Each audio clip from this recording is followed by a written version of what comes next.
Hello, everyone. My name is Georgette Truan. I am the host of Real Talk with Miss G and the Gang, and I also work for the law office of Vincent Davis. We have a new member of the family today. His name is Marcos Espinoza. Hi, Marcos. Hi Welcome to the guys. family, sweetheart. I spoke to Marcos not that long ago, and he very good guy, very good people, and he also is fighting a big fight, and he doesn't deserve to go through this.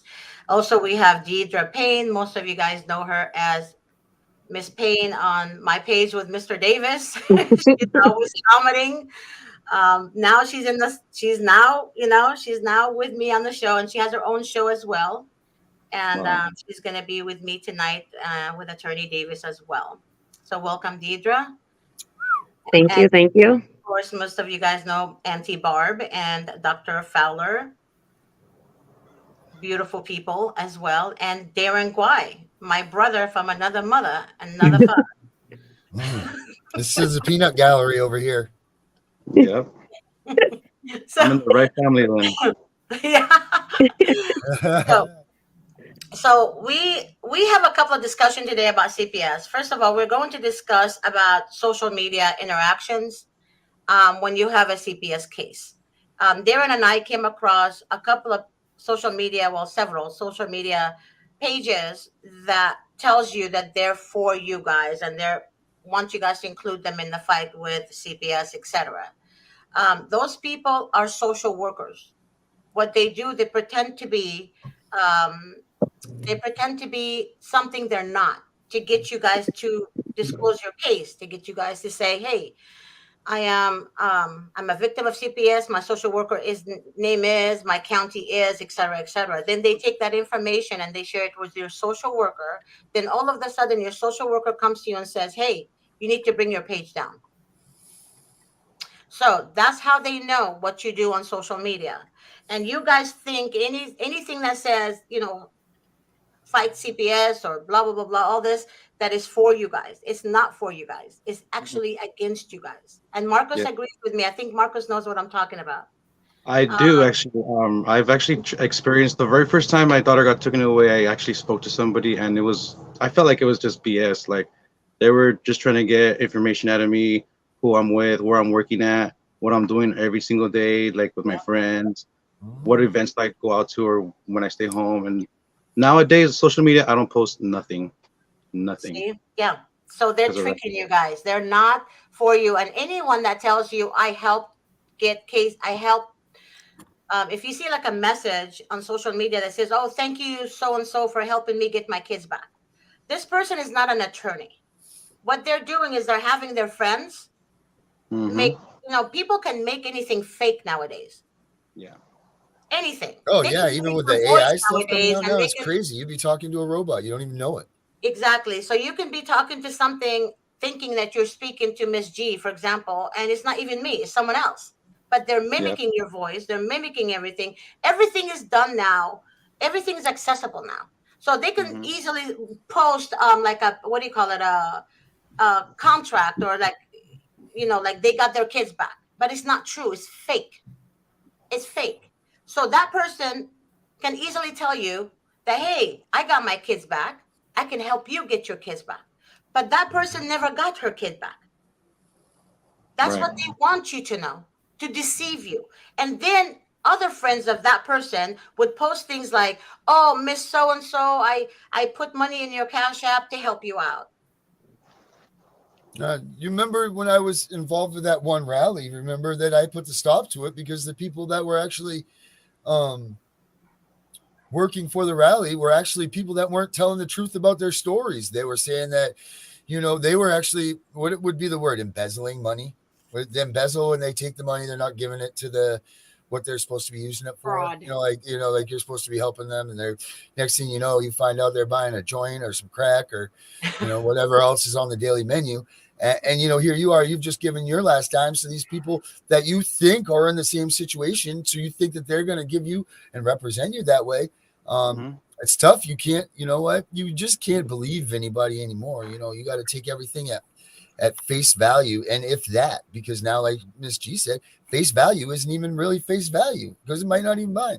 I mean, this I is have a question about that. Meaning, I've heard a couple stories about parents like posting a GoFundMe page for themselves to try and raise money to maybe hire private counsel. Is that not allowed? no, it is, but you just got to pick and choose your battles. Like do your research. Because unfortunately, there are good parents and people trying to, like Georgette, when I first got in my situation where I was trying to get with Mr. Davis, she was like, hey, Darren, get a GoFundMe page or something and try to raise some money or whatever. It was a sincere and real situation. But you know what? So many people have corrupted those things that it's almost a waste of your time now. You almost look to be a fool, I think, if you do that No, stuff. but like if your Because social worker found out that you posted a GoFundMe page, would you like get in trouble for that I'm or no? sure that they would give some sort of a repercussion knowing that you're trying to break their norm. I mean, they Yeah. came after me. The basis of our TPR hearings was my fucking podcast. Yeah, I remember. Was I Yeah. was talking about, all I did was talk about our case and the events with my daughter and things like that. Lester Brown, quotes from Lester Brown is what they used in the TPR hearing to say that we weren't supposed to be parents.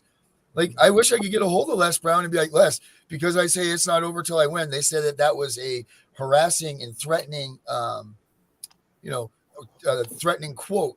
So because I said it's not over until I win, like Les Brown, Okay, and, Darren, and that Darren. was it. So they said that's why you're being TPR'd, because Hey, you're Darren, using these threatening Darren, things. Darren, Yeah. Darren. You're not supposed to talk about your. You mean you can talk, but you can't mention any names, and you were mentioning names. Who? That's why. Because when Lester your Brown? case is still open, you cannot mention your because it's confidential information. It's not like family law where everything is in public, eye. But this is a state and county matter, meaning you cannot reveal the names, Nina's name, your daughter's name, your I wife's didn't. You name. did. I Well, said no, Lester you said Brown. it several times. You said it several times on the show. Everybody knows. So what I'm trying to tell you, that's why they told you you can't do that because you mentioned names. Have you not mentioned any names and just did the show, then they would not have known. Okay? So, Well, I like I told said, them. social media. Okay, well, social media, everybody doesn't understand or may not understand that social media is the eyes is all over because again they use fictitious names to make you guys think they're against CPS, and we as people tend to trust people that says that to us because we're in the middle of a trial and trials and tribulation with them, so we trust anybody that says I hate CPS. But the main thing that I'm trying to tell you is that you can be talking to the CPS worker herself, makes you think that her name is Alex Hernandez, Hmm. and you don't know who Alex Hernandez is, but you're disclosing so much to Alex Hernandez that you're literally sabotaging yourself and your case. So therefore, with Deidre's question as to GoFundMe page, if you disclose any of your children's names or your county's name or the social worker's name or what have you, they will find out. Other people that want to do the GoFundMe page or want to support the GoFundMe page because they think you guys are going to use it for drugs, because that's what they hear. They hear that you're going to take that money and you're not going to use it for the case and you're using it only to gain something out of it, meaning pay your bills or to get drugs or whatever the case may be. That's why oftentimes the GoFundMe page doesn't work as well. So there's so many different scenarios as why it might not work. So anything you do on social media, you need to be very aware of who you're speaking with. In my opinion, you shouldn't talk to anybody except an attorney. And also anybody that tells you they have certificates of this and that from the court and this, that's not true. It's not true. You have to understand anybody can make a fake certificate and say, this is my certificate. Anybody that tells you they're a sitting attorney and they can help you, that's a lie. It's a lie. There's a lot of things out there that you guys are being misled with wrong information, wrong everything. It's just ridiculous. So Can I my comment on something that you just said? yeah, For me, it was more of I obviously knew that it was all BS when they would tell me, "Oh, we could help you, we could help you," because first of all, it's not a guarantee that they can help me. They could try to help me, but when they would tell me, "Oh, I could guarantee you your kid's gonna come back to your life," how can you guarantee me that? You don't even know the full situation of my case. So how can you Exactly. promise me something that you don't even know? So Exactly. when I hear things like that, to me, I'm like, next person, No, please. And when I exactly. when I spoke to you yesterday, honestly, you didn't mention anything like that. That's the only reason why I Mr. Davis even has said that he um, doesn't necessarily guarantee anybody's case that he fights because you just don't see that know. that's Yeah. somebody that's And honest and you could trust. thank you, Honestly, Yeah. Marcos. I appreciate that. yeah, Um, and I don't sugarcoat anything, you guys. I really don't. I just say it how it is. And to me, titles don't mean shit to me. It's the yeah, person with definitely. integrity and character means a lot to me more than titles. I don't care if Mhm. you're the vice president or you're the CEO of whatever, Charles Schwab. I don't care. You're human. That's all it is. A title, a card, it doesn't make you who you are. You are who you are, whether you have a title or not. So don't deceive people because the one thing I hate is deception and lies. You lie to me, your history, you're done. There is no coming back. We're done. Because to me, if you lie once, you lie twice, you lie three times, you lie four times, it's not going to stop. It's going to continue on. Mhm. Right. So to me, deception is not, there's no room for deception in my life. And that's, you guys need to be able to understand that no one has your back except your attorney and God, of course, if you believe in God. Yeah, of So course. no one has your back except your attorney. Even family members can turn against you. There's Hmm. people that lie all the time that say, "Oh yeah, he's my brother, he's my sister, she's my sister." No, anybody can be a brother and sister verbally, right? But doesn't necessarily Yes. mean it's true. That's Yes. another deception right there. So it's there's a lot. There's a lot going on. Don't be deceived. Be alert and be vigilant. Very important. And that's my advice for you guys today when it comes to that. Now, another thing, Marcos, I would like you to share a little bit of your story, but do not mention the town, the county your case is in, or anything like that, please.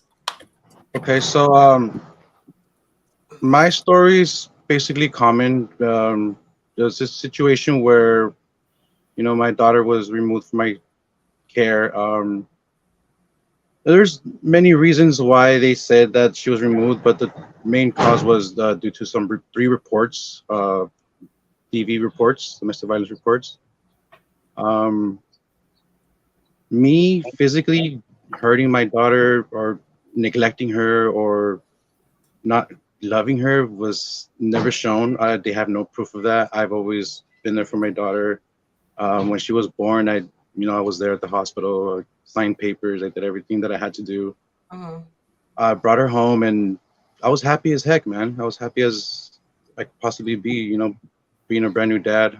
Um, Unfortunately, when all this happened, it confused the heck out of me so much that I didn't know what to do, who to go to. Um, I'm at the point where I want to get my daughter back and I want to fight for her, but sometimes with the whole situation going with finances and like how we were just talking about trusting people or picking the right lawyers, it's been a battle, and I'm getting to the point where I'm ready to do something different. That's why I'm here today to with Miss G, because the way she communicated with me yesterday was amazing. It was straight honesty, um, and that's what I really need. I just need to inform myself more about cases and just to get from point A to point B. What I'm How trying to do. far are you into your case? It's already 2 years going. Tomorrow I have a Oh, court hearing. They're giving me for until the end of, I believe, April, May, June, and June. My bad. I'm sorry, June, to comply with the requests that they have me doing, which is therapy, so they counseling. haven't terminated your reunification services yet? Deidre, let him finish. Let him They finish. did, they did they did terminate me, but for some strange reason, I'm still, having visits with my daughter once a Well, be week. thankful for that. Yeah, and I'm super thankful. Um, I still get to like spend time with her, and I have a bondage with her, which is really amazing. But I'm so confused because she's already in a foster home. and they keep telling me 2 months extension, 2 months extension, but for me, 2 months is like it feels like forever, you know? Mhm. But when I talked to you yesterday, Marcos, you said that they did not even do a bonding study, correct? Or No, they did not. They did not do no bond. I was never even mentioned. I didn't even know about that until you mentioned it yesterday. mhm. And Yeah, also, They for avoid most those of you like the guys that plague. don't understand clearly what he's talking about, the foster parent is actually a family member, correct. um, and she works for, I'm not going to say what entity of the government, but she works for the government. She's Correct. part of that entity, and they literally gave her upper hand for everything, to everything. Marcos did not do anything to deserve to lose his daughter. She's a baby, by the way. Um, there was And did you no just get her domestic home? violence. Was that where your story They went? let me finish, Darren. There was no domestic violence. There was no um, the only thing that he showed was anger of him not being able to see his daughter at first. But social workers took that as he has anger issues. Hmm. But I was telling Marcos who doesn't have anger issues. Darren had it. Everyone had it.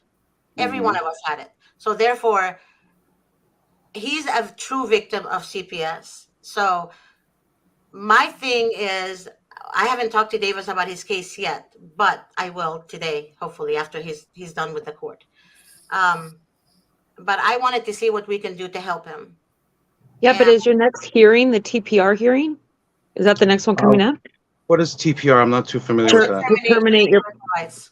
No, yeah, they've I have a piece of paper that says I've been terminated, and no, your reunification services were probably terminated, but your parental rights haven't been terminated yet. But that's the next hearing most likely coming up if your reunification no, services. I did get my parental rights removed legally. I'm not a parent anymore. So how do you still have a case open if your rights are already terminated? You tell me. I have the piece of paper. I could show it to you guys just to prove it. Wow. No, no, I no. You don't don't have to show it to us. Yeah, You can show it to me and Attorney Davis. If his rights are terminated, how could he even still have visitation? We don't know if his rights are terminated, He Deidre. said that that's what. He doesn't Okay. know for sure because it could be she could have guardianship. We don't know. He doesn't know. yeah.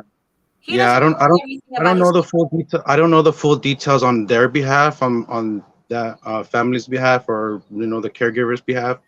I just know her first name. That's all I know. And it's been really hectic to even ask for help because I don't know the full details. And this is my first court case. I've never been in trouble with the law. I've never dealt with cops, lawyers, anything like this before. So this is all new to me, and I'm so confused on what to And it's do. I his don't. first baby as well. His first baby Yes. as well. But Yes. that's why I told you, I said, let me see the paperwork. And I told you to, I think I told you, text it to me or email it to me. I'm not sure if I gave you my email address. I don't. Yeah, I'm not too sure, but Yeah. I'll send it as soon as possible. Yeah. Send it to me as soon as possible so I can at least know what I'm addressing to Vincent about this. And we'll see Okay. what we can do to help you. Seriously, after the show, just remind me, just send me a text message to Okay. go through that. I want to tell you guys something also about, and you guys all can share your information as well, or your points, your thoughts about it. After completing all classes, if the social worker tells you you complete all your classes, all these wonderful things, and then they say no bonding study, and then right away after you complete all your classes, they say, okay, termination of reunification. Now you're as a parent is thinking to yourself, how can that be? I did all my classes. They said if I do 12 months of therapy, I will get my kids back. Even if you Mhm. didn't do anything, even if you had to go to a drug rehab and you've never done drugs in your life, they do that to you. So with that being said, they mislead you and tell you if you're done with all of this, you're going to have your child. And then all of a sudden, at the hearing, they tell you, nope, the recommendation from the social worker to the judge is termination of reunification services. And then after that is termination of parental rights. You guys understand that this happens all the time.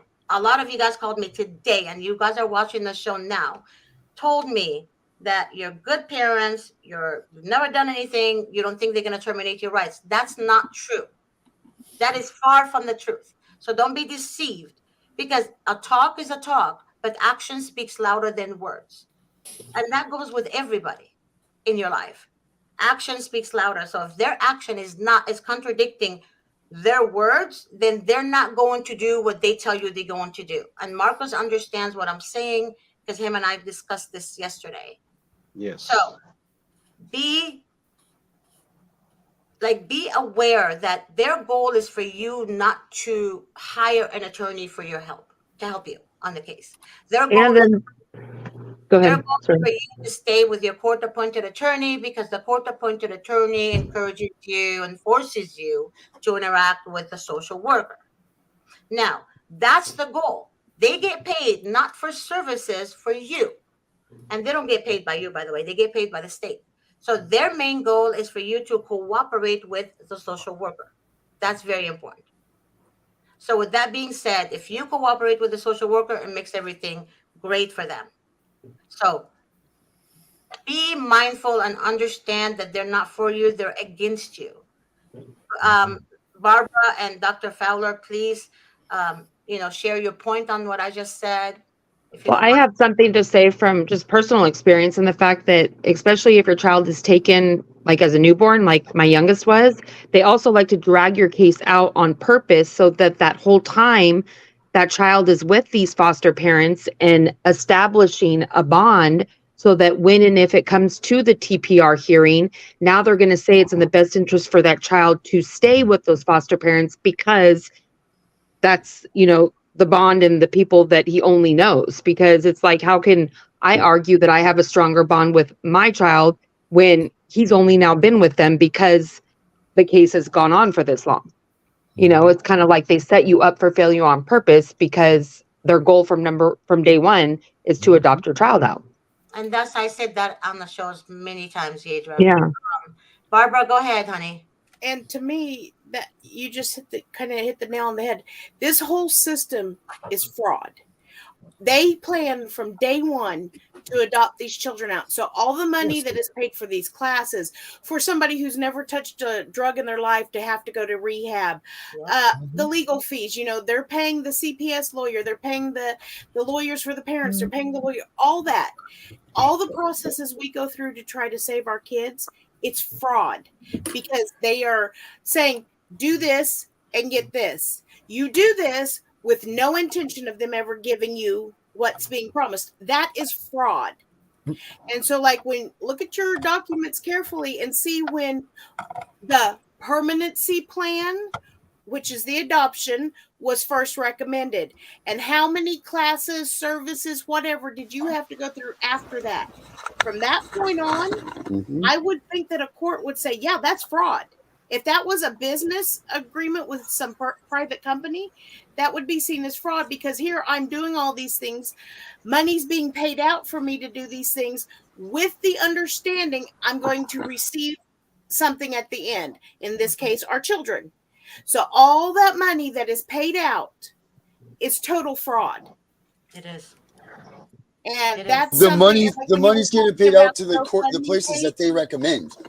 They don't let you pick exactly. your So they're counselors. double dipping. That's their big money They're, machine that keeps on going and going. It's who they, you know what I mean? That's all it is, a big money machine. they're double dipping. The agencies get paid for these services, but the feds and the state are paying for this, and they're paying for the social workers to do the work to get you into these. It's all money, and it's fraud, because I am agreeing to the terms of this contract that I will do this and I will be compensated with this. Because let's face it, we all know in the courts our children are seen as property. So I'm doing all this work and I expect to get this property. If I were building, doing renovations on a house for somebody and the agreement was I got the house in the end, guess what? If you turn around and tell me that I don't get the house, I'm going to sue you, because I put all that money into it with this understanding That's fraud. It's the same thing here. And like you were saying Mhm. earlier about the GoFundMe page, technically you can start a GoFundMe page. Now, CPS doesn't want you to have it because Miss G's right. They'll go and try to say you use the money for drugs. But what they really fear is you're going to get the money to hire somebody like Vincent Davis or another lawyer to go after them. And they target people who can't afford lawyers to begin with. So here you are hustling, trying, start up this fund so people can help you, and then they'll contact GoFundMe and, oh, she's doing this, this, or this, and get it shut down. It's fraud right from the start. Okay, I need to mention something real quick. Auntie Barbara is right, you guys. And before I go to Darren and Dr. Fowler, I need to mention this. I had a call today. He's watching right now. I sent him the link to the show. His story is this. He had a domestic violence in 2019 in a different state. And then the wife went, you know, she made false allegations against him. Then she went to the court and said, I take it back. He didn't do anything to me. Then the case was closed. No problem. Then they moved to another state. I'm not going to mention the name of the state. Then an argument happened between both of them. He didn't touch her. There was like an argument about something that happened in the past. Anyways, and then he tripped on the ground with his dog. When he was turning around in the kitchen, he tripped on the dog, and then he was holding it, trying to save himself with the chair, and the chair fell and then flew at the wife's leg. Then she took that opportunity to call the police again and make false allegations. Now, um, but this time CPS is involved. Now, he has a domestic violence and a CPS case. Now, that CPS case, he told me that the children are still with the wife. Now, we all know that when there's a domestic violence, especially for the second time, and I'm sure, and like I told him, I said, I'm sure your wife said something to them already about the 2019 incident. So that means she's allowing the pattern to continue. Mhm. And I said, they're going to go against her and you. But right now, they're not making it about her. They're making it about you to separate you from the home. Yep. So therefore, they're going to target the wife, saying you failed to protect your children. That, yeah. Therefore, we're removing your children, even though she thinks the children are going to remain with her because she made this report. You guys are delusional. If you guys think that way, you are not thinking correctly. Because when you have children, especially in this, United States, they look Yeah. at them as merchandise that sells. That's very important for you to understand. It doesn't matter if you're mother of the year or father of the year. It doesn't matter if you're a saint. It doesn't matter if you have wings from heaven. It doesn't matter. They're going to get their incentives. A social worker makes $197,000 a year, from which most of it is incentives from the federal government, bonuses that they get. So please be mindful and don't think you are all knowing when you know shit, nothing. You know nothing about the law. Also, most of you guys hire family law attorneys that didn't handle a CPS case before. Now, CPS jurisdiction laws is completely different than family court, meaning as juvenile dependency judge overpowers family court judge. So if a family court judge gave you custody, that juvenile dependency court judge takes that custody from you. And then they always follow the guidelines of the social worker and the recommendation of the social worker. Okay, so be very careful on who you hire.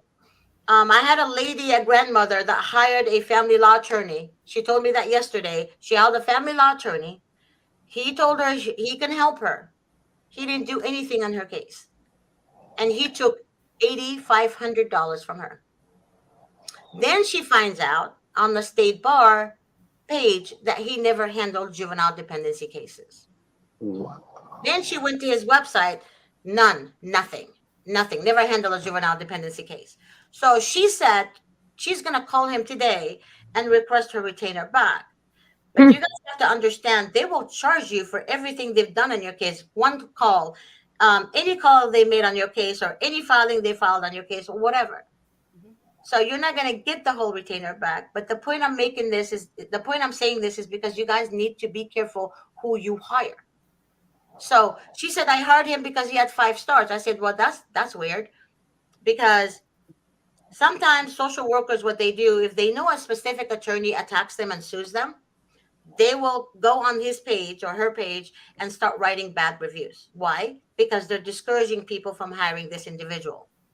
But they will implement someone else and give them good reviews or write good comments about them because they want you to stick with that person. There's a reason for that. There's attorneys out there, and I'm not going to name who, that actually work with the department. They do. They work with the department. They don't want to have any bad blood because they want to be judges one day. So what are they going Mm, to do? They're going to comply. And then you're like, wait a minute, but you work for me. What's going on? And then you question the attorney. And then oftentimes you have the right attorney and you want the attorney to go by what you want him to do. Like this client I went to hearings 3 times with Davis for. She doesn't want to use Davis' strategy. She only wants to use her strategy. Her strategy didn't get her kids back for 12 months. She wow. hired us after 12 months. So Davis is like, no, we have to do it this way. I want to win. And he told her that specifically, I want to win. In front of me, he said, I want to win. So let me do it this way. No, no, no, no, no. I paid you. You do it my way. And he ended up doing it her way. So, and then she complains when she didn't get her kids back. She complains that day, that is. It's not over yet. But she complains that it was Davis's fault. Now, I witnessed all this. No one else can tell me. I mean, I witnessed everything via text message, in person, everything. And she's screwing up her own case. Then she has her dad call me telling me that he's going to file a bar complaint because his daughter told him Davis didn't do anything on her case. I would like to see her try because I have proof of everything. So, therefore, keep in mind when you have the right attorney fighting for you and you want to be vindicated rather than focus on getting the children back, in her mind, she wants to be vindicated first. I want to be heard. I want to be heard. The judge is like, you have an attorney. Let your attorney talk. Then she didn't. She started talking over the judge, talking over the judge. Then the judge said, you know what? If you don't stop, I'm going to arrest you.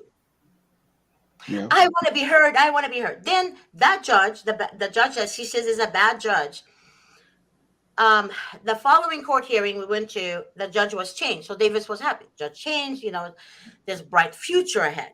Then he comes out, he made a deal. She's gonna have the kids overnight, blah, blah, blah, blah, blah, blah. He said, the only thing I want you to do is don't open your mouth. This judge doesn't know you, but don't open your mouth. The first thing she did is open her mouth. Wow. It's like you're talking to her and she's in la la land. It's like goes in and out the other ear. I couldn't believe what I'm seeing. People in the courtroom, I mean, outside the courtroom, couldn't believe what they were hearing because there's 3 people that came up to me and Davis and said, "You have Attorney Davis here? I wish we had Attorney Davis here, but I can't afford him. Listen Right. to him." And she looks, she's like, "Yeah, okay, thanks." And then she brushes them off, like, whatever. But the sad part is this: when we want things done our way, we're going to screw the case. You guys understand this, right? You guys hear me. You guys cannot win thinking you know your own strategy. Because if that's the case again, you would have had your kids back with you. But her dad, he spoke to the wrong person, which is me, when he threatens. So I had to put him in his place. Right. He's not part of the case, therefore I don't have to speak to him. So what his daughter is telling him is completely contradicts what is happening in reality. So I told him, I said, before your daughter tells you her story, I said, you need to keep in mind that there's her side and there's the truth.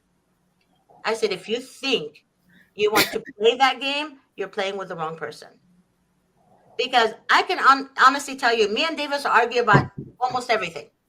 But when it comes to his ethics as an attorney, when it comes to his brilliant mind, I have no doubt that this man can win any case because the way his mind works is ridiculously brilliant. Like I can't express to you guys how brilliant that man is. He can get an idea when we're driving to court as a strategy. He's like, okay, well, I'm going to do this. I'm going to do that. It's done. 35 years. That's his 37 years. strategy. 37 years. 37. So, Yeah. with that Out of the being past said, year. yeah, yeah, you're right, you guys, Marcos and Deidre. Yes.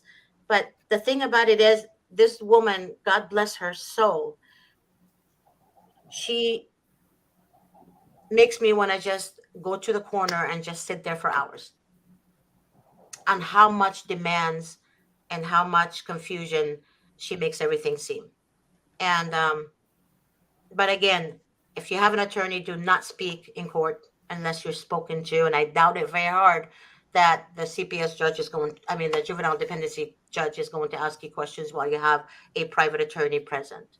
Right. Um, it's better to have your attorney speak for you. Um, but when you tell your attorney that you only hired him so he can be present, so you can be heard, then you have a really screwed up strategy. Hmm. Well, and Mr. Davis says, do you want to be right or do you want to win? If you want to win, I mean, there's a reason you're paying a lawyer to do the job because you don't Mhm, know all the ins and outs of it. mhm, mhm, So Yeah. let them do what you're paying them to do. mhm. Exactly. But we don't have to be vindicated. You guys don't understand. Vindication comes after. The main focus is get the kids. Then you can be vindicated. Vindication to me is when you sue them, when you have the proper documents, the proper evidence, all that, and you have a good lawsuit. But most of you guys think you do have a good lawsuit when you, in fact, you don't have a good lawsuit. Hmm. But Because, winning the lawsuit won't necessarily get your kids back neither, too. So yeah, I said Yeah. that several times as well. But there's there's a trick to it. Mr. Davis says he cannot just take any lawsuit. If he takes any lawsuit and it's not a winning lawsuit and there's no concrete evidence, he can get sanctioned. Right. Remember that. And the Yes. sanction can go from that. I think he mentioned like 50 something thousand or maybe up. I can't remember. Yeah. Yeah, something like that. Yeah. And then you get the attorney gets sanctioned and you get sanctioned. Both of you in two different ways, you're going to get sanctioned. So people think, oh, I have a winning case, Mr. Davis. I have a winning case. And then they go to the office, meet with Mr. Davis. He looks at what they have, and then he's like, I'm sorry, I can't take that. Yeah, because I don't want to, I can't. It's not a good case. But Mr. Davis, this really happened. But what do you have to prove? What is there for you to prove to me that it happened? Right? Something example.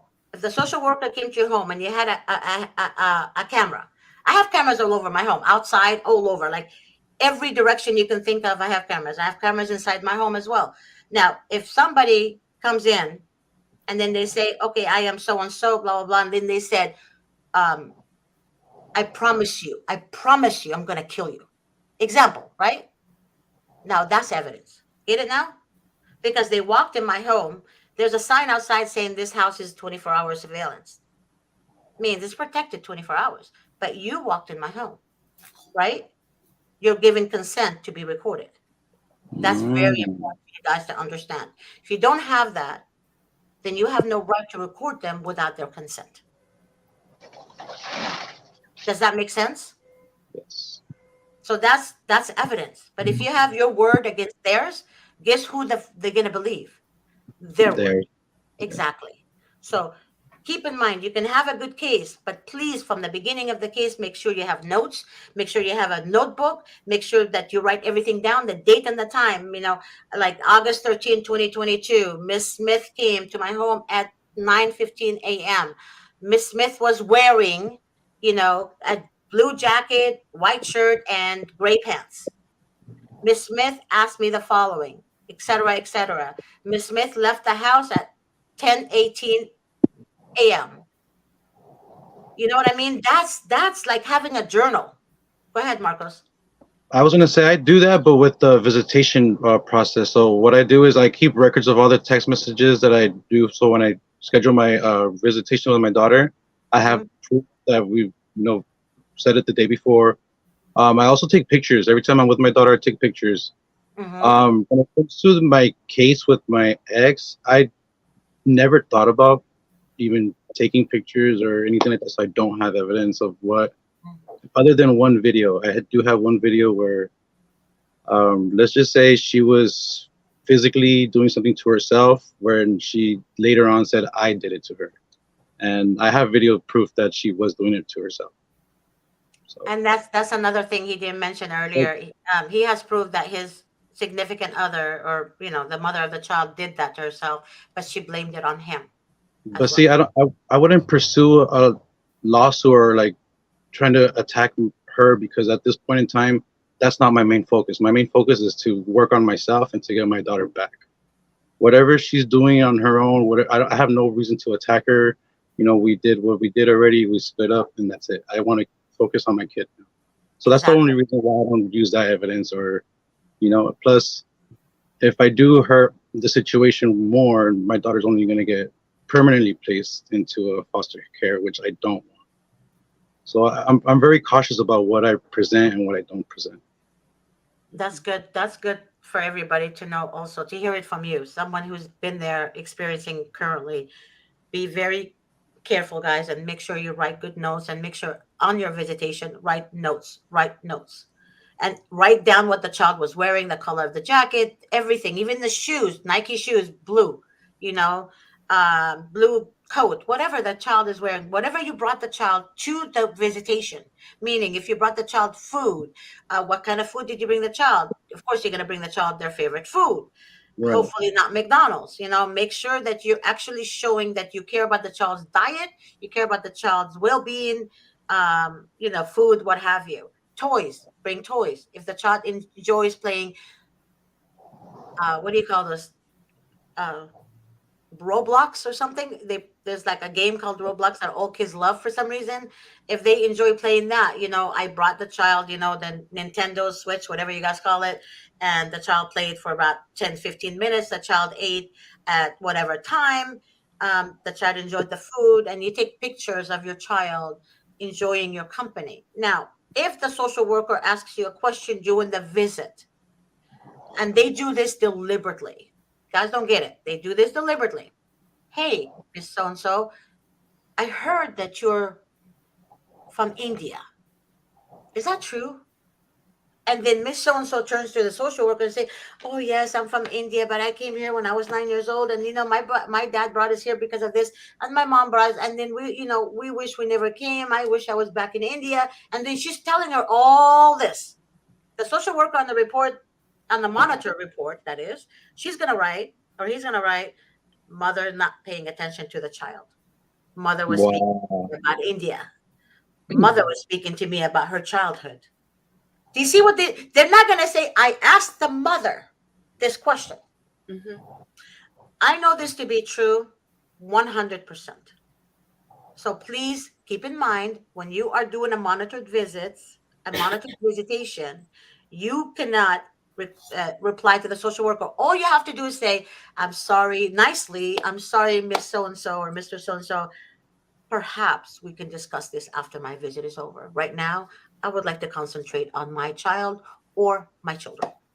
You know, so, but nicely. Do not attack her or him and say, "Don't you know I'm on a visit? What is wrong with you? Why are you talking to me? Why are you in my business?" That's what they do. Some parents do this. But you have to understand too, they also record you.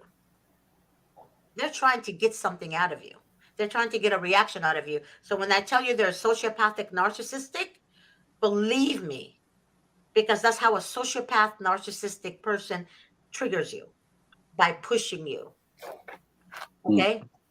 I've Yes. had my social workers show up to a couple of my visits, not to my knowing, and me not realizing that she was there until like 20, 30 minutes later. I mean, it wasn't anything bad on my part, but that's also something to be aware of, that they can and will do that to try and think that they're going to catch you maybe not being that parent that you would normally try and be, knowing that she was there. But, Yeah. that kind of, I thought, was really like Right. just, vindictive at times, to know that, you know, it's, I don't know, just always No, be it's aware true. too. It's true. It's very true. And back to you, Miss Auntie Fowler. I mean, Auntie Fowler, Dr. Fowler. Oh my Mhm. God. Dr. Fowler. Sorry about that. I'm Hi. saying Auntie Barb. It's just calling everybody in. Go ahead. Good afternoon, everyone. Miss G, the other panelists, Marcos, Barbara, Deidre. I greet you all. I do have a couple of updates. Mm-hmm. I'm the grandmother on the team. My then 4-month-old granddaughter was kidnapped from my arms by a CPS worker Yeah. October 7th, and the family knows nothing of her from then till now.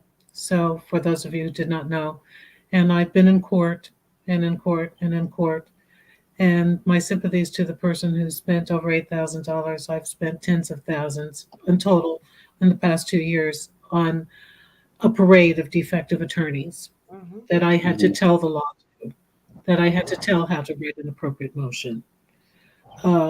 And I had to, and I did have to direct. And several of them didn't even get to make it to court. They just took the money and diddled around with a few phone calls or something like that. So I will say this is my personal experience when we were discussing the selection of attorneys.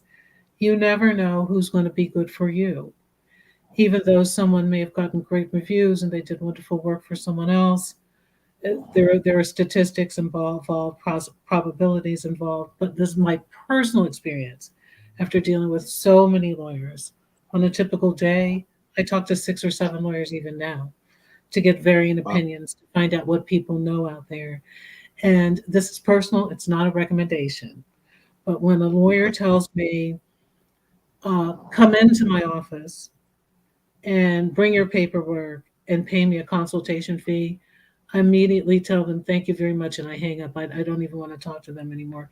My personal experience is that's a hustle, it's a quick hustle. A lawyer knows, I think, a knowing lawyer, especially since this dependency law is such a discrete area of law, as Ms. G was saying, it's very minute, very, very highly specialized. And in our area, that means that there are very few practitioners because there are very few parents who can, or grandparents who can afford to pay for dependency lawyers. It's not money driven.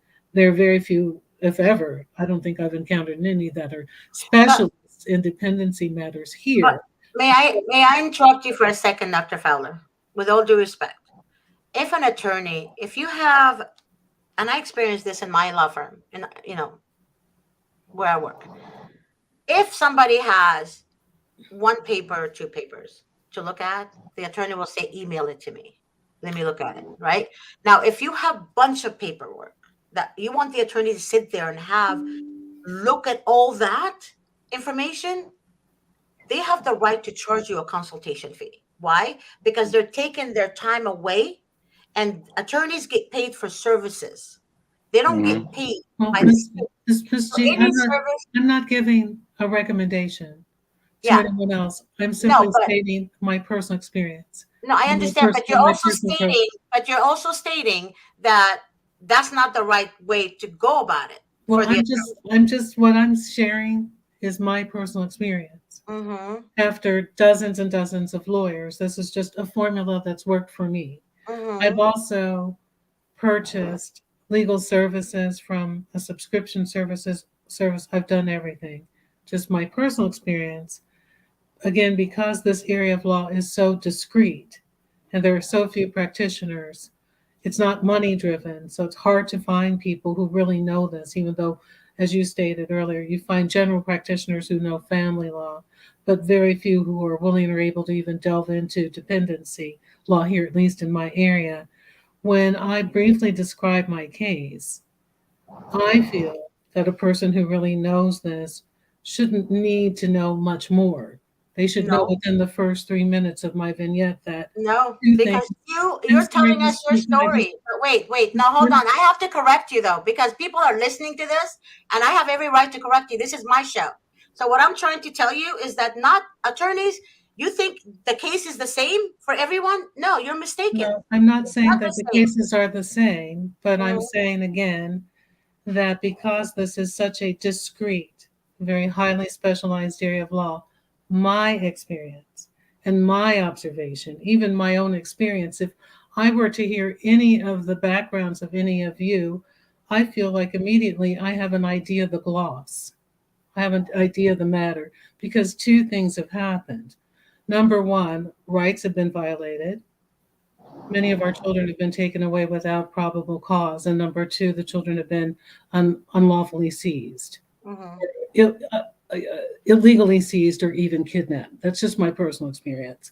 So I personally tend to shy away from attorneys who want a consultation fee, my personal experience, because the ones who have charged me a consultation fee have never taken my case.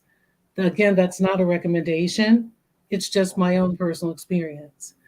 Found more success with attorneys who charge what they call a flat rate. So, the attorney that I'm working with now, for example, with my custody matter with my grandson, charged me here a very modest rate. It was $5,000. But for that, he made all the phone calls that needed to be made, all the emails that needed to be made, not on an hourly basis.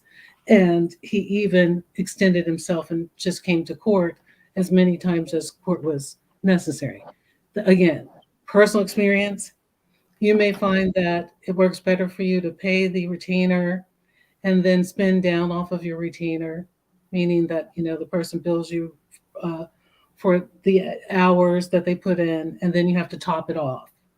That's another system that I've used. So again, these are not recommendations because different things work for different people at different times. Different state, different cases, different people.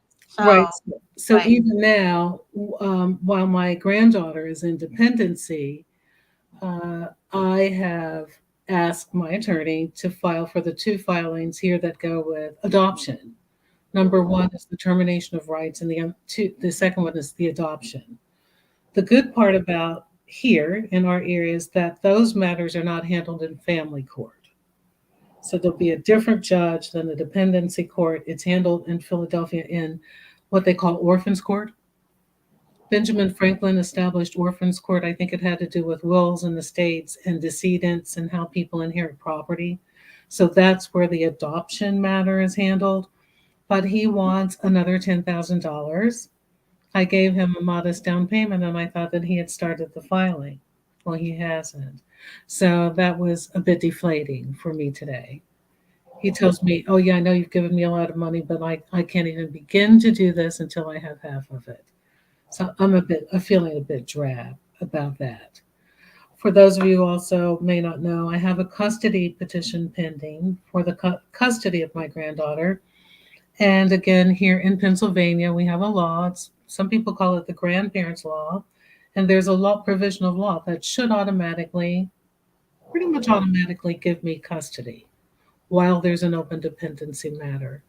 The problem has been getting the judge to hear my custody petition. I've been to court 3 times. 3 times things happen, and he didn't hear it. So the frustration is there's nothing that I can think of that we can do between my attorney and I to compel the judge to give me even a hearing date for my custody petition. The next dependency matter isn't until sometime in May. I don't know when. My attorney's optimistic that will be heard before then. In the meantime, I'm very uncomfortable and I'm not undertaking any actions. So, my most recent action steps have been I finally made contact with a woman here who was known, I think, reasonably known in the wages for housework movement. She's an activist and she's done some protests against CPS in our area. So I've sent her what I call it's like a press release that I developed. I sent her that so that she can just quickly access the facts. And she has a group. And sometimes with parents, I know that they can come to court, even though they can't go into the courtroom during the proceeding, but they have some leverage with the courts. There's Mhm. another group here who helps with helps people to participate in their own defense. So, in a sense, again, in my estimation, each one of us has been charged with something. We are defendants, even though we're parents. Allegations are all out there against us. Court allegations, notations all over the place. So in a sense, we haven't had the right to face our accusers. We haven't been properly charged. We haven't been properly sentenced like a person who really is a criminal. So this group that engages in participatory defense in our area actually helps people to defend themselves if you're in court, but they also have some inroads. So I've reached out to them. I went before them last Friday, and I was interviewed with their panel, and they're going to um, see what kind of strategies they can come up with. One of the people on their team, because this area, we're in a large metropolitan area, but it's still a very small town when it comes to any kind of legal matters. It's very, what would the word be, incestuous here. And I named the social worker because they asked me, and the agency that's involved because they asked me. And it just so happens that one of their members knows this person very well and knows the system that is responsible for taking my granddaughter. So that might, and they've already given me another contact person higher up in CPS to call. So I will do that. I've also put in several more complaint calls with something called CORA, CORA. It's the commissioner's office for DHS. They're supposed to not just simply take your complaint, as in the case of Childline, but they're supposed to take your complaint and get back to you and execute some kind of an investigation. So an investigator did return my call after 6 months of trying to get through to them. And we'll see what happens. At least I made contact with someone. So those are some of the action steps that I've taken. And yesterday I went to our state legislator's office for an open house and took Okay, my that's a good to letter. know. Thank you. I took a letter that I drafted for the legislator Hmm. asking, and I took my one pager with the pleading. Um, I call it an incident report that just gives the basic facts. And in my letter, I have requested that, dear Mr. Legislator, would you take this matter into your consideration? If it's within your powers, can you make an inquiry to the CEO of the organization where the social worker was hired, not DHS per se? Hmm. Hmm. Or can you take any other action step that you think is appropriate or refer me to people or any other thing that you can intervene, even if it's just forwarding my letter, which I'm attaching, to the CEO saying, hi there, we're the family members of the baby. And in keeping with the family fine law, would you please put the baby back with her family during the course of the dependency matter? It's basically two sentences. So the people there, the constituent services were very friendly. They were very attentive to me. They took everything and they promised to get back to me. Hmm. So I'm hoping and praying that I think a simple inquiry from the legislator's office to the CEO of this organization may not turn the key. It may not bring home the gravy, but I think it certainly would get their attention a little bit more than just what I've been trying to do on my own. Because my thought is if they see something that's an inquiry from the legislator's office, they may feel compelled to answer. And what is the answer going to be? And hopefully it puts in their minds that, oh, if the legislator's office is watching, who else is watching us? How else are, so that's my update for now. I, every day try to get up and do this diligence so that I feel better. Well, thank you for sharing that with us, Dr. Fowler. But I just also want to bring attention at this to everyone else. What Dr. Fowler said, that's great. Back. However, you, Sorry, Darren's when, back. are we done, Deidre? I just thought it was funny. All right, great. Now, when you guys think that the government or the entities might work together with you guys, or they might see something is going on, something is wrong going on in another department, that's not necessarily mean it's true. because a house divided against itself is not going to stand, right? It's not going to stand. So they all work together for a purpose, for a reason.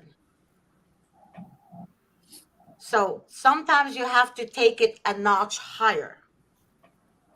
You have to let your voices be heard. And we're not talking about just Dr. Fowler. I already know Dr. Fowler is a great mom. I already know she's a great grandma because she's old school. I mean, old school grandmas, they know what they're doing. They're great. Mhm. She's not on drugs. She's not a prostitute. She's not on the street sitting down and, injecting herself with heroin, whatever they do. She's literally legit. Like, she's there for her grandchildren. She was there for her daughter. Just because her daughter went astray, that has nothing to do with her upbringing. That just has a lot to do with the daughter's interaction with other people that corrupted her upbringing. Let's make that very clear. Yes. So when Dr. Fowler has taken it to another Just from when a notch, family was a family. yes, exactly. So just because Dr. Fowler has taken it to another notch with the government, with a branch of government, it doesn't necessarily mean that's going to open their eyes. That's the point I'm trying to make. Okay. Like I said, we need to be heard, meaning we need to be heard. Heard. How do we get heard? If you really think back with George Floyd, do you remember George Floyd? Do you Yes. guys remember when the whole country protested out there? You guys remember that? Of course. Okay. Were they heard when this happened? They actually took action, right? Yeah. It was all over the news. They took action. Had they not done what they done all over the countries, we're talking about, I think it was other countries too, Dr. Fowler, right? It was actually a country, was it? I can't remember which country they were protesting with us for George Floyd. Oh, yes. The All over George Floyd, I think that was Canada. Canada was also Canada. involved. Yeah. Yes, Canada was hugely involved in this situation. I know this for a fact because I followed that scene so many times. I actually wanted to go to Georgia to be there, but I couldn't make it at the time. Yeah.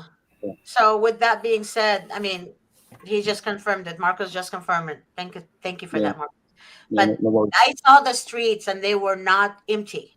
No, There was not 15 of them. millions, Not 15. millions.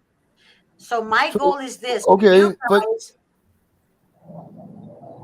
go ahead, Darren. My brother from well, another mother. so what is it going to take though, right? So I was doing Mhm. some research the other day, and the what is it, the CPPA? Is that who they are? The people, I guess, what are they? They oversee the CPS stuff, the CPPA. Mhm. So they Department said of Social since 1999, since The they said Department of what? 1999. Barbara? Department of Social Services, DSS. That's who's like in charge of it all. No, but what I'm The saying is that this scumbags. is Let's not forget that. well, Mhm. regard the CPA, Child Protective Parent Association. So they said that since 1999, there's been 9,093,607,000 kids taken into custody. Damn. That's more How than much? that's since 1999. 9 million kids have been removed and put into foster care and then into adoption. So that's more. If you really want to think about it, if people aren't being impacted by this, World War II, 6 million Jews were annihilated by Adolf Hitler. And that's a lot of people. Children in the United States have been removed from their homes. Maybe that's a number that can stagger people, because what are people not getting to see that our government is kidnapping children and using the funds to resource their programs? Like, what is it going to get for the people to stop and say, that's a dirty person that lost their kid, and stand up next to them and say, wow, maybe they didn't do anything wrong? Like, where is the good in the people going to come out here? Because this is getting asinine, Georgia. How long have you been at this? Where's the crowds? Where are Well, the and people think that about can be sick to their stomach about this stuff? But they're protesting about everything else, and I see people doing that. But why aren't you protesting over children being stolen, Right. kidnapped, and used as sex traffickers? well, I that's mean, why go ahead. we have to get the facts out. Like you said, 9 million kids is what you said, Darren. Mhm. Yes, ma'am. Okay, now out of those 9 million kids, people need to understand. I forget the exact number, but it's nearly 90% of all CPS cases are closed without any findings of wrongdoing, no criminal charges. Once the case is dismissed, Nothing Right, the kids happens, are no still call, gone. no nothing. But they drag it out the way that Mhm. ASFA is set up, the way they drag it out. They adopt the kids out, drop the case, no charge. That's kidnapping. Now, if you Right. can prove somebody beat a child and they're going to jail, by all means, they need to be out of that house. But when there's not even enough evidence to warrant a basic investigation, yet this system is set up to keep the children from their family, that's kidnapping. Think Yep. about any job. You work at McDonald's. If you got your job not wrong 90% of the time, would you still have a job? Yet Yeah. these Right. social workers It's still have a ridiculous. job. They're still making money off of these kids, and parents and families are and children are being destroyed. Children are dying in the system. They go missing in the system. Nobody is held accountable, and that's Yeah. why you said, Darren, the Yep. numbers are important. Okay, 9 million went missing or were taken. Okay, we can get that number, but now out of those 9 million, how many cases were dropped? How many? Which means how many of those 9 million kids should have come home? Right. Good That's Well, if what you we question. take your need to number, I get know out the number there you're is talking that about. It's like information. 87 or whatever. Right. And that's the information that needs to get out there because so many people, oh, it's child protective services. Mhm. They're just, oh, if they got it wrong, they'll fix it. No. And like people who say the system is broken, no, ma'am, it is not. The system is No, functioning you know just what? how the Adoption and Safe Families Act of 1997 designed Right. it to work. It's for the Mhm. Well, pedophiles that's to true. get That's a these good children. point. That's exactly. This That's thing's a good working point. perfectly. So it is Hey, not broken. It's working flawlessly. no, Ju- but Auntie Barb, be Just the careful way how they you say needed it that to. Right. because I know you're Right. being sarcastic, but they're not looking at it that way. I But know. the system is corrupt. Let's put it to you this way. There The you go. system is corrupt. It only Right. works for the abuser. I kid you Exactly. not. I What swear about the cases where the kid? as God is my witness, it only works for the abuser. The abuser gets their Yeah. needs Look, met. get this. Well, Like Dr. Fowler, I give an In the example. state of Maine, She's amazing. Like as a grandmother, she's amazing. Amazing as a grandma. Because she reminds me a little bit of my grandma, from my mom's side. Now, Mhm. she uses like the old school, which is the best way to raise a baby, right?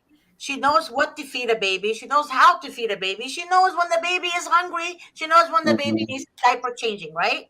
But they're making her look like she's stupid, she's crazy, and she doesn't know how to parent, and she doesn't yeah, know that the baby's crying for what reason, right? So again, that's how the system is corrupted. Why? Because now the child is not with the maternal grandmother. They choose to put the child somewhere else where the child is being abused. Do you guys hear me? Yes. Abusers are the ones that get their way needs met. Go ahead, Barbara. What? And remember, that's how ASFA is designed. The money system, kinship care, very little money. mhm, Family foster care, a little more money. That's why mhm. CPS tries to get grandmothers and aunts and everybody to become foster parents because then they get paid more. However, you take that same child and put them in a non-familial foster home, the money goes up significantly. So that's why there is when CPS says that their stated goal is family reunification. If you look at ASFA, how does that? Okay, if your goal is family reunification, how about this? Switch the money. Instead of giving out all this money to non-familial foster homes, give it to kinship placement. Right. There you Do well, go. they're stuff not going like to do that. And Well, they're that. going Come to in send them this on on. therapy in this because the child area is going to be we with her family and everything. in Right. this area we used to have something called when they were changing the whole design of the child protective system about 20 years ago. They introduced something called SCO, which is services to children in their own homes. And I thought it even leaned a little bit to the left, but the policy decision at that time was to when there are circumstances where the home is under stress or under resourced, to resource the home, to Mhm. allow children to remain in their home and to infiltrate the home with services. And that went away. That also went away with the old guard. Here again, in the CPS system, I taught at Temple University at the School of Social Administration. I'm not a social worker, but I was associated with a myriad of social workers who were experienced, who were caring, who were able to broker the system. Yes, even though the system itself can be vicious, but they were human beings who were compassionate, who really did all that they could to care for children and care for families. And when the model changed to a corporate model, they were all let go or disincentivized. So now the Right. new wave of people in the system do not have what would you call humanitarianism. They're not Yeah. ethical humanists. They're Okay. people like It's the a people that we're business. working with in Right. our instance. Oh, Okay. one more thing, you guys. Since this is such a small area in this metropolitan area, guess what? One of the women on the participatory defense team, she saw me in the Zoom meeting. I didn't see who else was out there. I just, saw the people that were on camera. And she walked up to me at the event yesterday and she said, yeah, I had the same thing happen to me, that her grandchild was kidnapped out of the hospital. Does that sound familiar? The Okay. baby Yes. also has a Guys, seizure disorder. Pardon let's me. I'm sorry, Dr. Fowler, but I have to Of answer course. this. We're not going to keep the show for 3 hours like last time. I have work to do. Um, I want to answer Trent Dancy's comment. So, who is going to organize the class action lawsuit act now, etc.? Sorry. I spoke to Attorney Davis about this on the show that I do with him at 7 p.m. every night. And he actually said, you can have a class action lawsuit, but it has to be the same. For example, if it's um, it has to be the same thing because everybody has different cases, right? But the class action should has to be for the same matter, meaning social worker beat mother on the street, and then another one comes out and says that same social worker beat me on the street, and then another one comes and says that social worker did the same thing to me. Now you can have a class action lawsuit. Get it? But you can't Mm, have a class action lawsuit if the cases are different. mm, Meaning, you were arrested for drug use and the cartels, you work for the cartels, example. And then Deidre was a victim of CPS and she did nothing and it was her husband's doing, example. And then Auntie Barbara is like, wait a minute, I'm a grandma, I didn't do anything to my niece, but they took my niece from me. So now all of you cannot have a class action lawsuit right. It's all different. because it's all different matters, but it has to come to the same matter. So if that social worker, for example, um, like a supervisor, which is a true story, they are part of the adoption agencies, meaning they're the main people on the adoption agencies, right? What they were doing is they were stealing, that person was stealing children initially on purpose, obviously, to put them in that adoption agency because it's going to bring him more profit. So therefore, he did this with all the children, with all the parents, right? So if he did this again, like if he continued to do this and the same manner with more parents, for example, there's no drug use and he's saying there is a drug use. When they're saying, and then those people can get together and file a class action lawsuit. That's Mr. Davis's information to us on the show. I think it was a couple of weeks ago. I'm not sure. But you can, but again, it has to be the same thing, Trent, Nancy. That's all I just needed to make sure you guys understand that. Okay, so if you guys can collect people in your county that has same issue, meaning the same exact thing, then yes, you can do a class action law. Okay, that's all I wanted to say. Sorry, Auntie Barbara, but I had to say that. Oh, it was Dr. Fowler that was I talking. mean, oh my God, Dr. Fowler, yes. I don't. You and her, I swear. Oh my God, that just goes to show you, age is not nothing but a number. Okay, because I forget all the time. I'm sorry, both of you, but you guys love each other, so it doesn't matter. Yes. Okay. It's okay. But Um, actually, to tell you the truth, I really enjoy being the oldest person on the scene. I'm rocking that out everywhere I go now. you're not the oldest person, Dr. Fowler.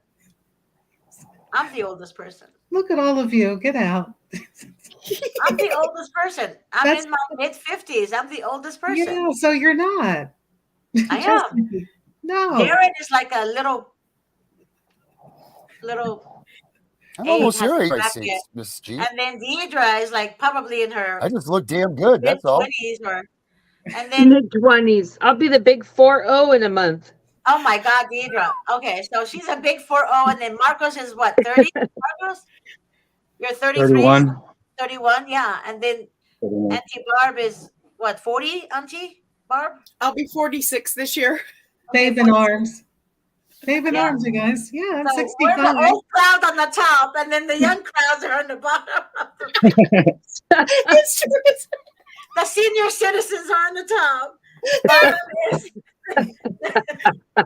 They're sitting down because the Right. walkers are next to them, guys. Don't let them fool you. Hey now. oh my God. Well, the way Listen, I I'm gonna always have an say this, investigation from the adult CPS people calling now because I just said that. You know what? I didn't even know they had an adult CPS until my friend told me that somebody called for her father. He has Alzheimer's and she was taking care of him, and her brother's wife called and reported her What because does she the was C taking stand care of for? him. And Children then still? It's APS. no, It's Adult for senior Protective citizens, Services. oh, It's social just workers. yeah. Yeah, oh for yeah. senior citizens. There's Yeah, no because excuse for elder abuse. but she's not abusing That's her their father slogan. here. Yeah, Right. yeah, but again, they're doing it for money. Family members can actually screw you because they're benefiting from that money. Wait, so they Oh, they can take take their like houses. the That's what they elders do to away them. from They take family their homes members and in the everything. same situation? Right. Yes. Yeah. Yes. They do the Because same thing. at Same least here, exact as thing. soon as a senior citizen checks into a facility to live there, they don't ask about them. The first thing they do is ask about their property. Because then No, they but like if a family member was taking care of an elder, like their mom, and that somebody reported them for abuse, Yes, they can come correct. in and remove their Yes. mom that they're taking care of. Yes. begin Oh, And what they and do then wow. with they that is get they to do and more then they criminal get to charges. seize Throughout the New York. property. As soon as the person is no longer able to inhabit their own home, the facility gets the deed. Mm-hmm. They can go after the deed to the property. Yep. They That's get one the of Wow. the social first things that security, you their have to do pension, when you're a everything. senior citizen and you sign up for services is you have to produce the deed to your home. Damn, Mm-hmm. that's a big deal, and you can actually go to prison if you're abusing an elder. Mm-hmm. Not those There's jail guys. They're time for not going to this. Well, prison. No guess one's what? doing anything. One more thing, guys. I know you're short on time, but there's a lawyer here whose name I can't mention. I've spoken to her a couple of times. The laws are beginning to change here, which means that there's a stream of money for elder abuse that senior citizens like myself who've had their grandchildren taken away, it's a form of elder abuse. And there's now beginning to be a little bit more litigation. It's Oh, gaining more oh. momentum So, around that. Yes. Now, her Good. charge was exorbitant when I spoke with her before, but who knows? Because there can't be a lot of case law yet. well, But so it along is a those same thing. lines, I watched this thing with the AD the other day, the ADA, the disabilities, the whatever the Disabilities Act people. They said that they are now, if you are part of CPS, removing that child from your home, you are now considered disabled because one or more of your bodily functions are going to be incapacitated because of the trauma that you've faced. So you are eligible for American with Disabilities representations and things along those lines. It's actually What? right now because you are mentally incapacitated. Once they take your child, it's just like you getting your kid kidnapped. The same thing, like Yeah. the trauma that you have faced.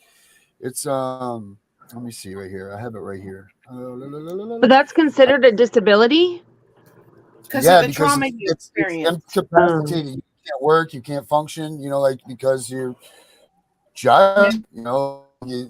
Like I guarantee you talk to most of these parents, and I know I can vouch for myself. I'm thankful that I did well younger on in my life because there's just no way I could go working full time at some other place, wondering what I'm going to do next or how I'm going to do this for my daughter, or just thinking about her. I wouldn't be a quality, someone to go working for someone full time. My mind goes every hour of every day thinking about my child. Like how can I go and give someone else quality work?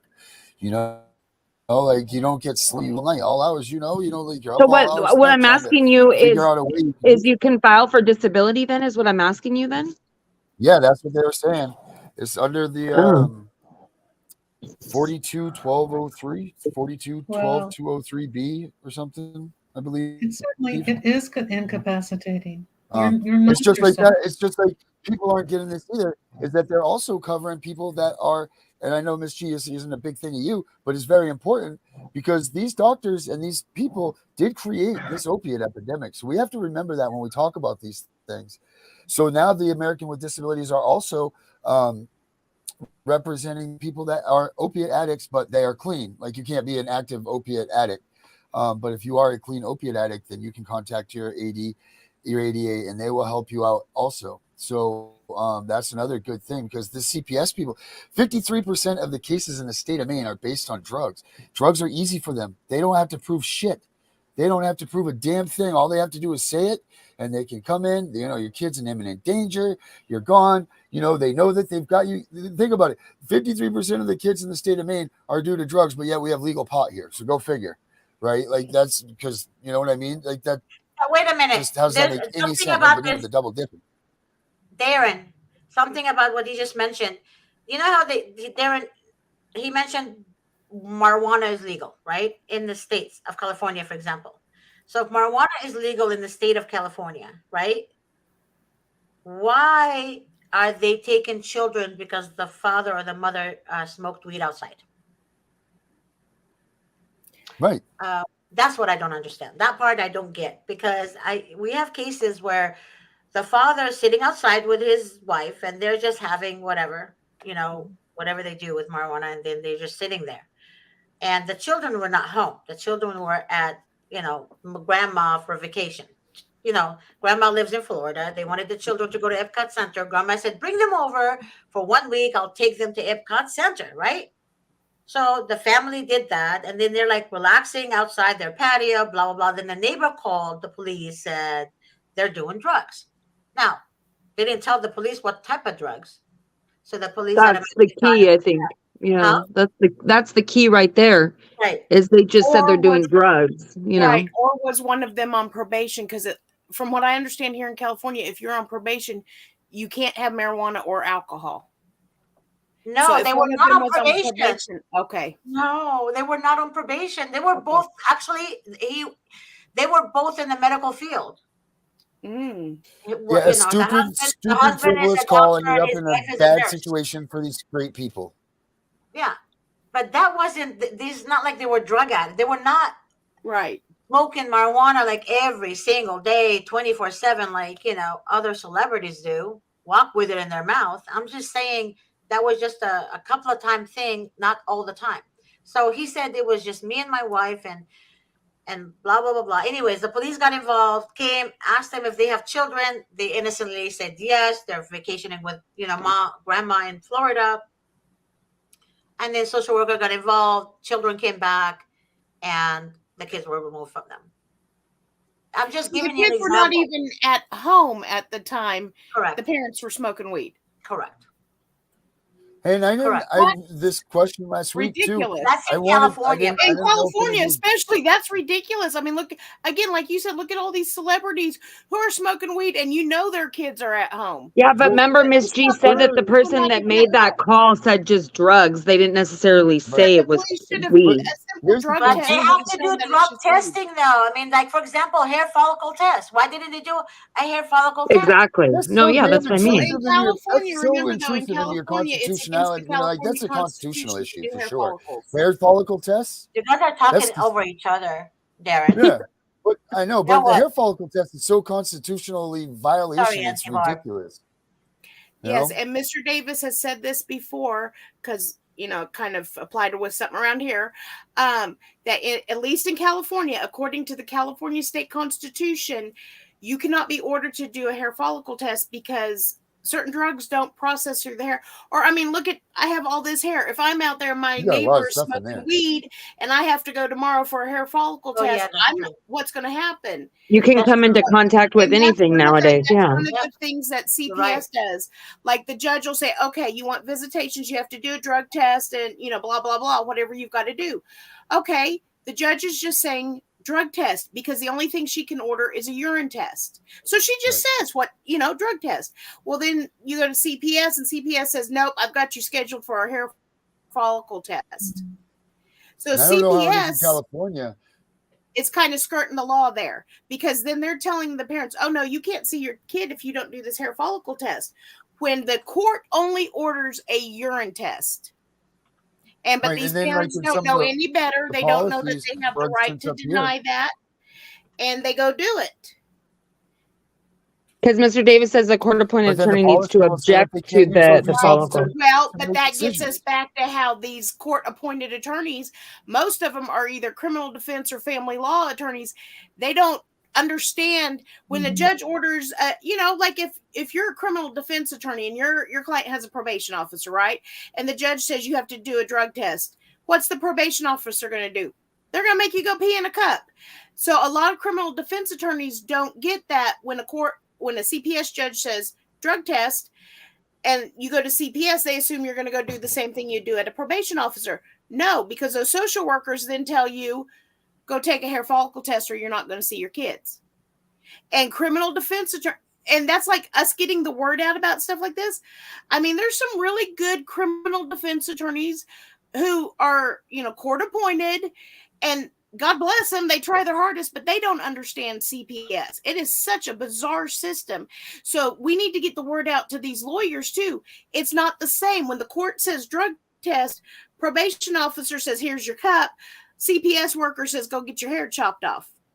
And they don't see the difference. And that's why even a good criminal defense attorney is not necessarily going to understand that, because they're not familiar with the CPS system. No, they're not. You're absolutely So that's correct. why It's very hard.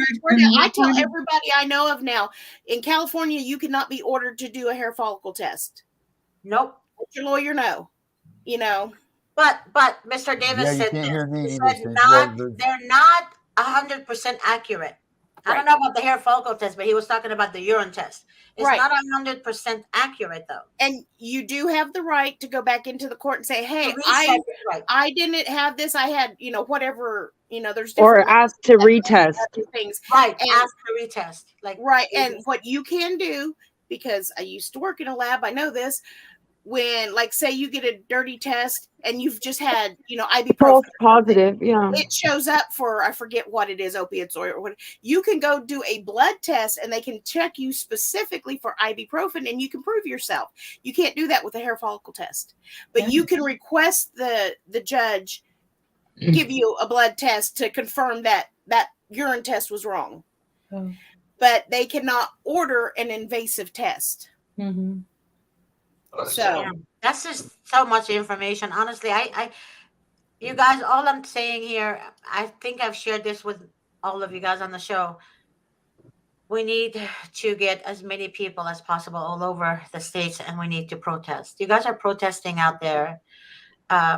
You guys think you shouldn't protest for mothers and fathers who lose rights to their children and grandparents, or aunts like Auntie Barb. Because they're bad parents. You guys are equipped to believe that the system works. You guys out there who's not dealing with a CPS case, you guys are equipped to believe that these people are guilty people automatically because CPS thinks only bad children, bad parents' children. Not true. Because the ones who are being abused, they're still in custody with the abuser until they die. Or their brain is so twisted and brainwashing and abuse and all this, they're afraid to trust. So mental abuse, they leave them in mental abused homes, or they leave them with a physical abused father or mother or aunt or grandmother, whatever. But when people make reports about the actual abuse, social workers come back and says, oh well, it's unfounded. No, bitch, it's not unfounded. It's not unfounded. You just didn't do your due diligence to really protect that child. But you're going to helpless family and you're accusing them of neglect and abuse, and the child is healthy. Nothing is wrong with the children or the child, but that you want to take the healthy child, break the family because they're easily adopted. I wish Right. there was a way that every time a parent got their child taken, that we could have a book of Mr. Davis to hand them at the exact same time. Yep, I wish we could do that, but unfortunately they don't talk to us until after it's too late. I know. Yeah. Well, I know. like That's the sad saying, part. when there's proof that a child is being abused in a foster home, CPS will come out and say, "Oh, that's unfounded. Oh, the marks on the kid. Nah, that's just That's nothing. the drugs that are in this kid's system. Oh, they must have picked him up in the backyard." You Yeah. know, it's totally unfounded That is so because true. who is ultimately liable if a child in a foster home is being abused? That is so true. Exactly. And so that they'll cover up. Right, but then they will take the child for the parent who did nothing, and they go by just unfounded Hearsay. allegations. Yeah. And there's another thing I forgot to mention to you guys. When the judge is being unfair, to me, it's not even about unfairness. They don't do they don't they come for, oh my god. One of our clients said that, and I know this to be true because I looked at the transcripts. The judge told her she has to go to court that day, meaning she was in court. She doesn't have an attorney, so she told the judge, "I need a continuance, for an attorney." So the social worker's recommendation was she has to go to court that day after she left court around 4 something to file for a restraining order against her husband or ex who was already in jail, like he's in prison. So she said, "Well, they told me that minute." And then by the time she left court, went to the other court to get a restraining order, they told her they can't help her because it's too late. Mm-hmm. They're almost closing. Then the social worker said in court, "Your Honor, if she doesn't get the restraining order done today, we're going to go tomorrow to get to take the children from her." Mm-hmm. That is so sad. How are you going to give a They do it on mother? purpose because they know it's Exactly. the impossible. Yeah. Why couldn't Exactly. that judge issue a restraining order? They could Exactly. all sign a restraining order. But what I'm trying Mhm. to tell you, they want to sabotage the Yeah, they knew what they were doing. They Yeah. knew what they were doing. And she's 22 years old. She's not informed. She's never been in the system. Her parents never been in the system. So she has no idea, and they're taking advantage of her. And they do this with a lot of people. If I did not look at it in the transcripts, and that's why transcripts are important, guys, please, Mhm. please, please, if you see that there's some corruption and violation of rights from the judge, please, please, please, you have to order the transcripts because that's very important immediately. And don't tell anyone why you're ordering the transcripts. Just order the transcripts.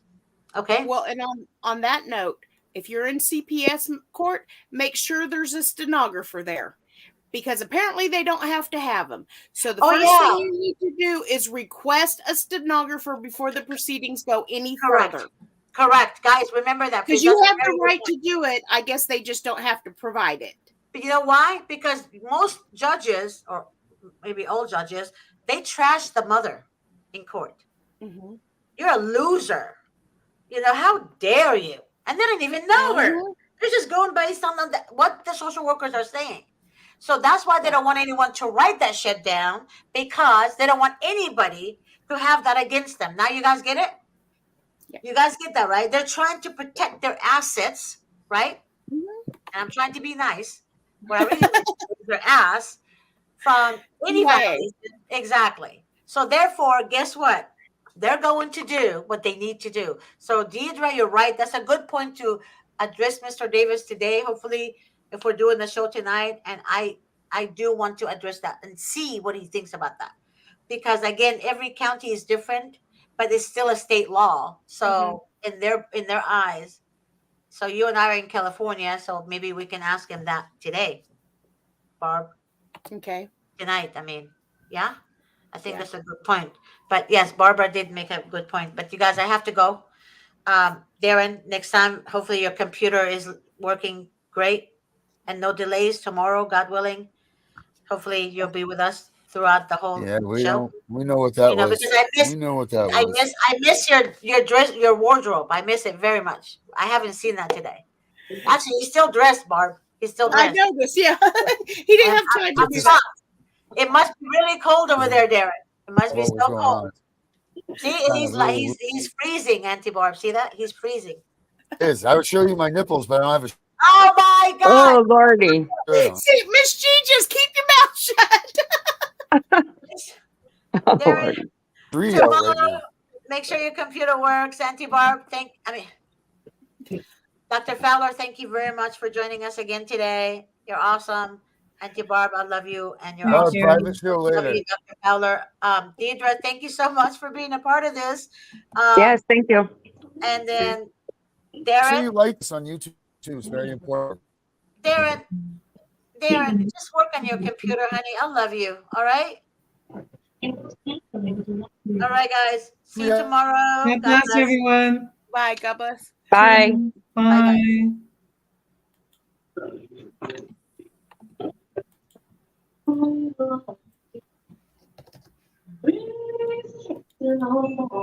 Bye.